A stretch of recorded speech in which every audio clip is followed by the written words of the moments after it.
Hey everybody, I am here in Pensacola and this is, I arrived yesterday obviously, and today has been a boat day of working on the three kind of things that I noticed coming up here. One was the macerator was not, there seemed to be a blockage between the macerator, the holding tank, and getting waste out through the through hole. So we played around with that and just checked all the hoses, like between the macerator and the through hole was fine, between the holding tank and the macerator was fine, the vent from the holding tank, and then the last thing was the dipstick down into the holding tank. So everything got flushed and cleaned and it's working, so excellent. I can actually get that working when I'm out at sea past the 3 mile line, of course.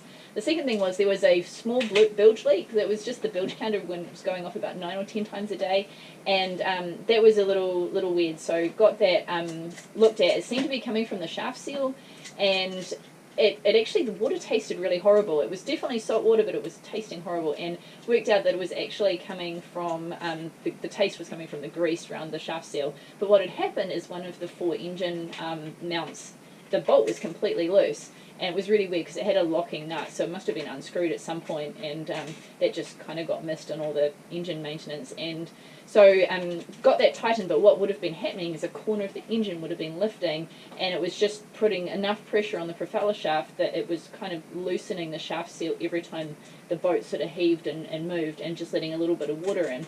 So fingers crossed that sorts everything out, because I mean this is a really dry boat, she really doesn't leak. So finally, my two, I've got sort of an older Raymarine software on the boat, and I use an iPad for navigation.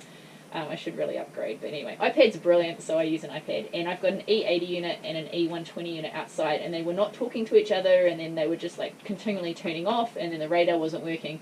So I didn't have any AIS, you know, I couldn't see other ships on AIS to kind of get an alarm sounding, or I couldn't see ships on radar, and both would have been really useful because I was literally getting between 5 minutes and 15 minutes sleep at a time because I had to maintain the whole watch. I had no sort of alarm systems to warn me. So anyway, I have Jerry here, who, I'll turn around here, Jerry, who has been networking everything together, and I'll jump in here a bit more. So we've got a new E80 unit there. Newer, and so that's been kind of interesting. And then we've got a new, instead of networking it through the SR6 unit, which is in the back there, we have now put it through the router there.